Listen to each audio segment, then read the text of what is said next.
and drop mountains. Instead of right hand, be slaying dragons. The untouchable True School Sports Empire. And y'all know all that blase. I don't gotta tell you, we internationally known and locally respected. Listen, guys, this is my reaction video to Opetaia versus Hussein Cinkara.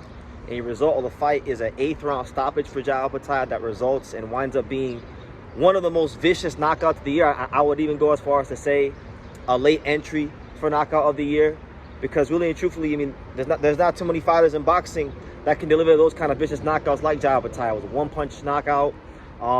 Not his best night in the office. I think that knockout is going to kind of gloss over the performance a little bit, because, you know, Hussein Cinkara was a guy that proved to be a bit better than he was perceived to be. You know, being 40 years old, he was very crafty, and in the second round, he actually wound up hurting Opetaia and put him in a little bit of trouble. And Opetaia's defense did show a lot of holes, and you know, again, we know what Opetaia is. He's an apex predator. He'll knock you out of there. He knows how to set up his shots, and he's a real finisher. But if you're like a Zoto Ramirez, if you're Zoto Ramirez, if you're Benavidez, and you're looking at Opetaia as a potential future opponent, you know, you're gonna see a whole lot of flaws and mistakes that you feel you can capitalize on. So it's just one of those performances where, yeah, the result was great, but the process was very rough for him. And, you know, in a broader sense, in a broader spectrum, right? Opetaia, he's a guy that we know he's really good. We know he's one of the most vicious fighters in boxing right now in any weight class. But we don't really know. We know he's pretty good. He has 2 wins over Benavidez. Benavidez is one of the greatest cruiserweights of all time.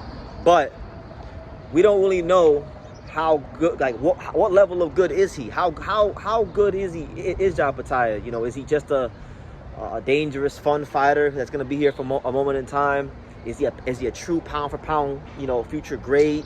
Is he just a title holder? Like, what is he? We don't know. And he's been having a hard time getting the big fights. He's been having a hard time getting the kind of matchups that will take him to the next level. If you just look at his 2025, he fought, what was it?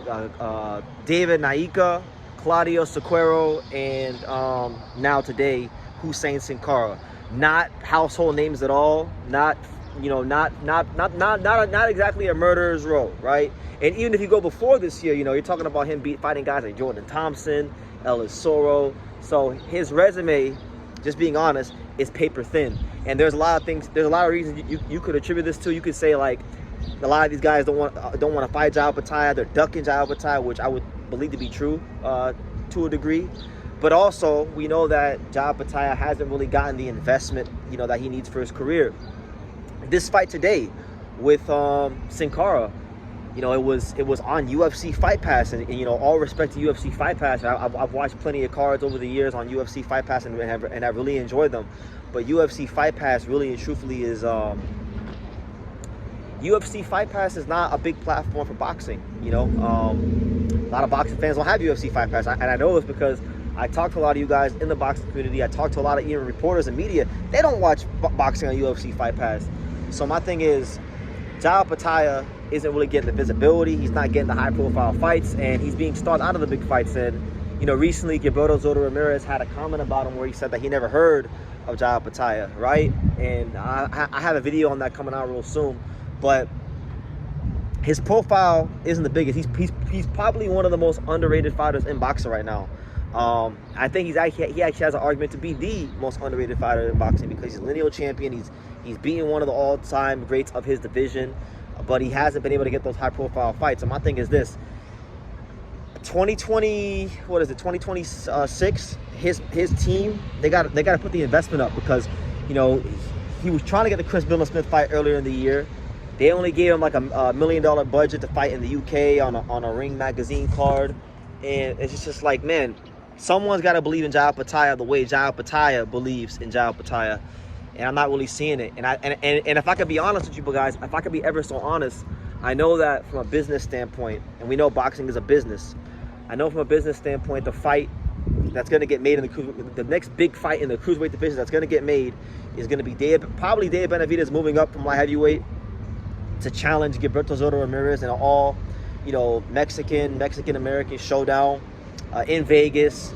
You know, Cinco de Mayo, that's being targeted. So I like that fight. It's a good fight. You know, I've been a big fan of Soto Ramirez throughout the years, and I've always given him his flowers as a fighter. But really and truthfully, guys, the fight to make in this division is not Dave Benavidez versus Soto Ramirez. The fight to make in this division is actually Dave Benavidez coming up and fighting Jai Opetaia.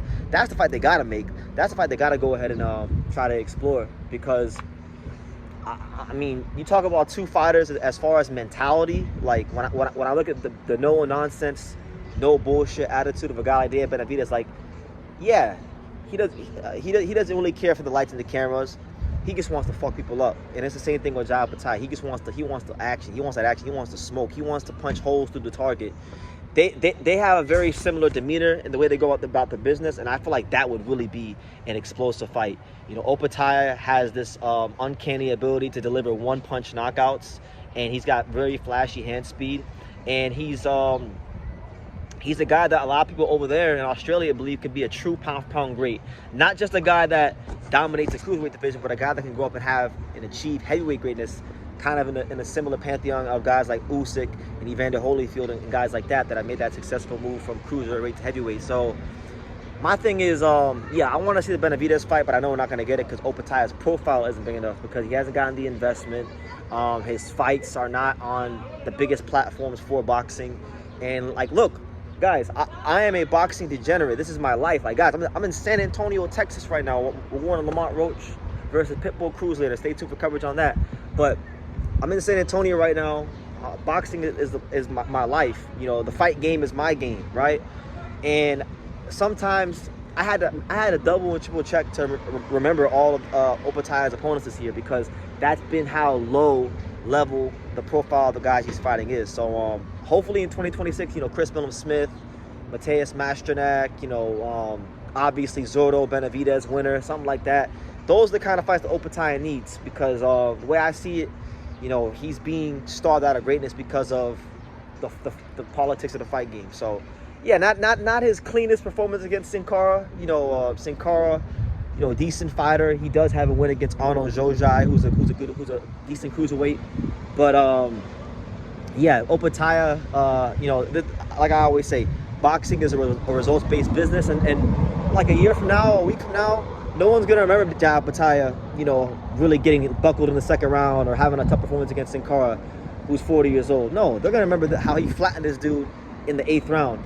And what I'll say is this about Opetaia: this year, all the fights he had, you know, Naika, Claudio Sequeiro, and Cinkara, none of these fights went past the 8th round. So I would like to see Opetaia in 2026 get a fight where he can go into the 9th, 10th round. So, and preferably before Benavidez or Zordo, because, you know, them guys can go rounds and throw a lot of punches and put the numbers together. So they got to find a guy that's durable enough to go those rounds with Opetaia, because Opetaia really is punching like that with speed and precision and accuracy. So that's my thoughts on the fight, guys. I'll be at Lamont Roach versus Pitbull Cruz later, so make sure you guys tune in for that.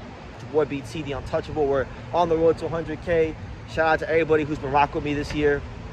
It's been a very, very long year, but better 2026 ahead. So thank you guys so much, and leave your comments down below, and we'll talk later on.